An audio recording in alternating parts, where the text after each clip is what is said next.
إله إلا الله. السلام علیکم ورحمۃ اللہ وبرکاتہ. بسم اللہ الرحمن الرحیم. الحمد للہ والصلاة والسلام علی رسول اللہ وعلی آلہ واصحابہ اجمعین. محترم سامعین کرام، میرا موضوع ہے نماز کا بیان، پارٹ نمبر 21 یعنی 21. آج کے درس میں ہم نماز کی شروط کے بارے میں بیان کریں گے.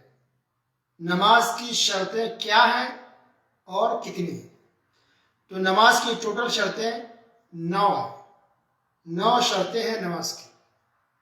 نمبر 1 اسلام، یعنی انسان مسلمان ہو، اسلام دھرم کو قبول کیا ہو. نمبر 2 عقل ہونی چاہیے. نمبر 3 تمیز. نمبر 4 وضو کرنا. نمبر 5 جسم اور کپڑوں کا پاک ہونا. نمبر 6 بدن کو ڈھانک کے رکھنا یعنی کپڑا پہننا. نمبر 7 وقت کا ہونا. نمبر 8 قبلہ رخ ہونا. نمبر 9 اور آخری نیت کرنا. یہ 9 ہے نماز کے شروط.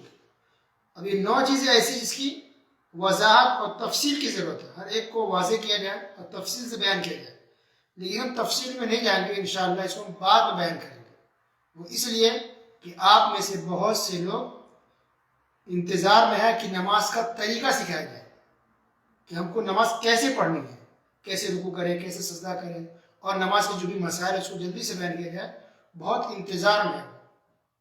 تو اس لیے میں چاہتا ہوں کہ نماز کا جو طریقہ ہے نماز پڑھنے کا اس کو بیان کر دیا جائے. پھر اس کے بعد انشاءاللہ باقی جو چیز کو تفصیل سے ہم بعد میں انشاءاللہ بیان کریں گے انشاءاللہ. تو آج نماز کی شرط بیان کریں گے، کل نماز کے واجبات کیا ہے وہ بیان کریں گے، اور پرسوں سے انشاءاللہ نماز کا طریقہ کیا ہے، کس طرح ہم نماز پڑھیں، اس پر انشاءاللہ ہم آ جائیں گے. یہ جو 9 چیزیں ہیں اس میں سے نمبر 1 کیا ہے؟ اسلام، کہ انسان مسلمان ہو.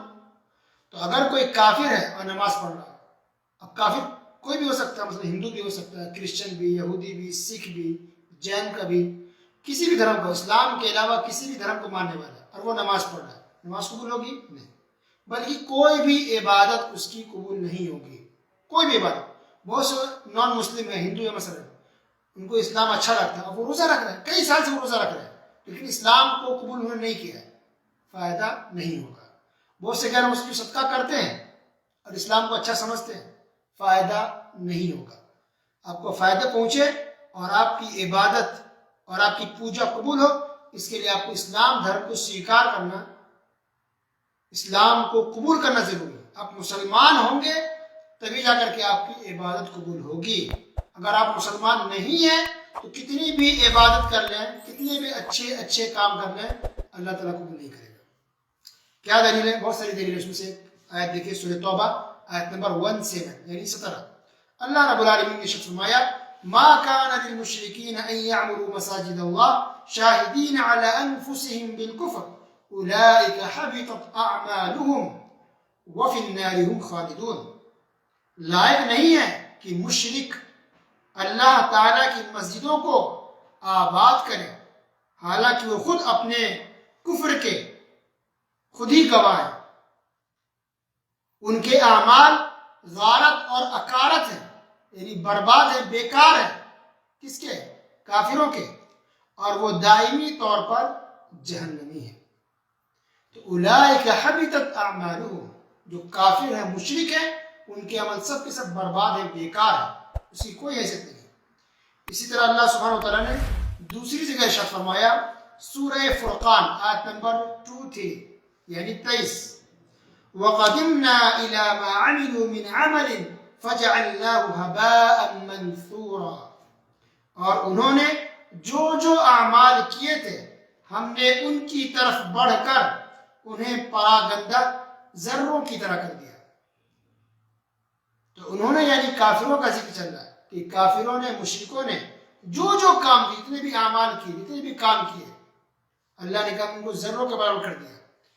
تو پراگندہ ذرہ، ہبا، یہ ورڈ استعمال ہوا ہے، اس کا مطلب ہوتا ہے بہت باریک ذرہ. آپ نے کبھی غور کیا ہوگا گھر کے اندر سوراخ سے یا کھڑکی سے جب سورج کی شعاع روشنی آ رہی ہوتی ہے تو اس روشنی میں سورج کی کرن میں کچھ ذرات آپ دیکھتے ہوں گے یا آپ نے دیکھا ہوگا، باریک باریک ذرات نظر آتے ہیں، لیکن آپ پکڑنا چاہیں گے تو وہ ذرات آپ کے ہاتھوں میں نہیں آئیں گے. وہ اتنا باریک ذرہ ہوتا ہے کہ آپ کے ہاتھ میں وہ نہیں آئے گا، اتنا باریک ہوتا ہے، اتنا معمولی ہوتا ہے. تو اللہ تعالیٰ کافروں کے اعمال کو ایسی باریک ذروں کی طرح کر دے گا جس کی کوئی حیثیت نہیں ہوگی، اس کی کوئی گنتی نہیں ہوگی، اس کا کوئی فائدہ نہیں ہوگا. تو کوئی بھی کافر نان مسلم ہے وہ چاہتے ہیں کہ عبادت قبول ہو، کوشش قبول ہو تو اسلام لے آئیں، اسلام دھرم کو مان لیں، تبھی قابل قبول ہے. تو نماز بھی اسی طرح ہے، نماز قبول ہوگی اس کے لیے مسلمان ہونا ضروری ہے، یہ پہلی شرط ہے. اور دوسری شرط ہے کہ عقل ہونا. تو اس کا مطلب کیا ہے کہ اگر کوئی پاگل ہے، مجنون ہے، اس کا دماغ کام نہیں کر رہا تو اس کی نماز قبول نہیں ہوگی. عقل کا صحیح ہونا ضروری ہے، لیکن وہ گنہگار بھی نہیں ہوگا تو پاگل ہے وہ. تو عقل مند ہونا عقل ہے، یعنی مجنون پاگل نہ ہو، انسان صحیح ہو. اور نمبر 3 کی تمیز ہو. تمیز یعنی اس کے اندر اتنی سمجھ ہو، فرق کر سکے اچھے میں برے میں. چھوٹا بچہ اس کا 3 سال کا آپ کو دیکھ کے نماز پڑھ سکتا ہے لیکن اس کی نماز قبول نہیں ہوگی، کیونکہ اس کو یہ نہیں معلوم کہ یہ ثواب ہے، یہ اجر ہے، یہ گناہ ہے، اس کو نہیں پتا. تو نماز بچے کی عبادت اس وقت قبول ہوتی ہے جب اس کو عقل ہو جائے، وہ سمجھ سکے کہ کیا چیز ہے. لیکن پڑھانی چاہیے اور بھی پہلے سے، اب ترتیب اس کو آپ ٹریننگ دیں، تدریب دینی چاہیے، سکھانا چاہیے. لیکن جو قبول اللہ کے وقت کے بعد وہ کہ بچہ اتنی عمر کا ہو جائے کہ وہ سمجھ سکے، فرق سمجھ سکے، گناہ، ثواب، اجر، اچھائی، برائی، اللہ، رسول، اسلام سمجھ ہونی چاہیے اس کے اندر. اسی کو تمیز کہا جاتا ہے عربی زبان میں. نمبر 4 کہ وضو ہونا چاہیے. تو وضو ٹوٹا، وضو کریں گے تو نماز پڑھیں گے. اگر غسل واجب ہے تو غسل کرنا پڑے گا، لیکن صرف وضو ٹوٹا ہوا تو وضو کرنی پڑے گی، دیگر وضو پہ نماز قبول نہیں ہوگی. اور نمبر 5 کہ بدن اور کپڑا پاک ہونا چاہیے. تو مثلا آپ نے وضو کر لیا لیکن آپ کے کپڑے پر گندگی لگی ہوئی ہے تو اس کو دھونا پڑے گا. یہ تو کپڑا چینج کریے دھو. یا آپ نے وضو کر لیا، کپڑا بھی صاف ہے، لیکن آپ کے جسم کے کسی حصے پر پیشاب لگا ہوا یا کوئی گندگی ناپاک چیز لگی. گندگی مطلب ناپاک، مٹی ناپاک نہیں ہے. کچھ لوگ تنگی میں پریشانی میں پڑ جاتے، تھوڑی سی مٹی لگے کوئی فرق نہیں پڑتا، ناپاک چیز نہ لگے. تو بدن اور کپڑا دونوں پاک ہونا چاہیے، کوئی گندگی لگی نہ ہو. اور چھٹی چیز کیا ہے کہ بدن پر کپڑا ہونا چاہیے. اب اس کی تفصیل ہے کہ مرد کو کم سے کم کتنا کپڑا پہننا ہے اور عورت کے لیے کتنا کپڑا ہونا چاہیے، بعد میں انشاءاللہ بیان کریں گے. فی الحال اتنا یہ کہ کپڑا پہننا ضروری ہے. کوئی ننگا ہو کے نماز پڑھے اس کی نماز نہیں ہوگی. نمبر 7 کہ وقت کا ہونا ضروری ہے. مثلا اگر ظہر کا وقت 12 بجے ہے، زوال کا وقت 12 بجے ہوتا ہے، اب اگر کوئی آدھا گھنٹہ پہلے نماز پڑھے اس کی نماز ہوگی نہیں. نماز کا وقت کا ہونا ضروری ہے. وقت سے پہلے کوئی نماز پڑھ لے اس کی نماز نہیں ہوگی، پھر سے نماز کو پڑھنی پڑے گی. یہ شرط میں سے. اور نمبر 8 قبلہ کی طرف ہو کر کے نماز پڑھنا ہے. تو آپ نے قبلہ نہیں کہ کچھ دائیں گھوم کر کے آپ نے نماز پڑھ لی یا بائیں ہو گئی الٹا نماز پڑھ لی آپ نے، نماز قبول نہیں ہوگی. اور آخری چیز کیا ہے؟ نیت کرنا. تو نیت کی جگہ دل ہے، دل میں نیت کرنے کی آپ نماز پڑھنے جاتے، گویا کہ ایسی ایکسرسائز نہیں کر رہے، ورزش نہیں کر رہے. کیوں کھڑے ہوئے؟ نماز پڑھنے کے لیے. کون سی نماز پڑھ رہے ہیں؟ فرض پڑھ رہے ہیں یا نفل پڑھ رہے ہیں، ظہر پڑھ رہے ہیں یا عصر پڑھ رہے ہیں. یہ آپ کو دل میں ارادہ کرنا، نیت کرنی ہے. اسی کا نام نیت ہے. دل میں جو ارادہ ہوتا ہے اسی کا نام نیت ہے، اس کی جگہ دل ہے، زبان نہیں ہے. تو جو لوگ زبان سے کہتے ہیں کہ منہ میرا کعبہ شریف، واسطے اللہ کے 2 رکعت سنت، اللہ اکبر، یہ غلط ہے. زبان سے نیت کی جائے یا کچھ کہا جائے یہ نہ قرآن کی آیت سے ثابت ہے اور نہ ہی کسی حدیث سے ثابت ہے. اللہ کے رسول صلی اللہ علیہ وسلم نے صحابہ کرام کو یہ طریقہ کبھی بھی نہیں سکھایا. اس لیے علماء کرام نے کہا ہے کہ کوئی انسان زبان سے نیت کرتا ہے کہ یہ بدعت ہے، یعنی نئی چیز ہے.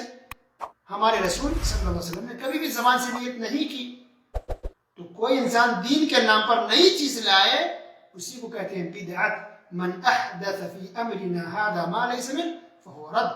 اللہ کے رسول صلی اللہ علیہ وسلم نے کہا کہ کوئی انسان ہمارے معاملے میں، دین کے معاملے میں کوئی نئی چیز لائے تو وہ بدعت ہے، وہ مردود ہے، نہیں، وہ قابل قبول نہیں ہے، اس کو ریجیکٹ کر دیا جائے گا. وَكُلَّ مُحْدَثَةٍ بِدْعَةٍ. ایک دوسری جس کے اندر آپ نے کہا کہ ہر نئی چیز بدعت ہے، ہر نئی چیز بدعت ہے. تو بدعت حسنہ اور سیئہ یہ تقسیم صحیح نہیں ہے. کوئی بھی بدعت اچھی نہیں ہو سکتی، کیونکہ آپ صلی اللہ علیہ وسلم نے خود کہا کل محدثۃ بدعہ کہ ہر نئی چیز بدعت ہے. تو زبان سے یہ کہنا کہ منہ میں کعبہ شریف واسطے اللہ کے پیچھے امام کے 2 رکعت فرض 3 رکعت نفل یہ سب صحیح نہیں. آپ کو زبان سے کچھ بھی نہیں کہنا ہے, بس دل میں نیت کرنی ہے, وہ بھی منہ میرا کعبہ شریف دل میں نہیں کہنا, بس یہ کہ آپ نماز پڑھنے جا رہے ہیں, فرض ہے نفل ہے, کتنی رکعت پڑھنا ہے اسی چیز کو دل میں محسوس کرنا ہے, اسی چیز کا دل میں ارادہ لانا ہے, اسی کا نام نیت ہے, اور اس کی جگہ دل ہے, زبان نہیں ہے. یہ 9 چیزیں ہو گئی. تو گویا کہ یہ شرط ہے 9 چیزیں, اس میں سے اگر کوئی ایک چیز بھی چھوٹتی ہے تو آپ کی نماز نہیں ہوگی. گویا کہ 8 چیزیں آپ کے اندر ہے اور ایک چیز آپ نے چھوڑ دیا, نماز ہوگی نہیں. 8 چیزیں کر لی, آپ نے وضو نہیں کیا, اچھی نیت ہے, سب کچھ ہے, ٹائم ہو گیا, اب بے وضو آپ نے نماز پڑھ لی, آپ کی نماز نہیں ہوگی. آپ نے سب کچھ کر لیا, ایک چیز چھوڑ لیا, مثلا قبلہ رخ آپ نہیں ہوئے, الٹا آپ نے نماز پڑھا, نماز ہوگی نہیں ہوگی. تو 9 چیزوں کا ہونا ضروری ہے. 9 چیزیں بیان کی گئی, یہ 9 چیزوں کا ہونا ضروری ہے نماز کے قبول ہونے کے لیے.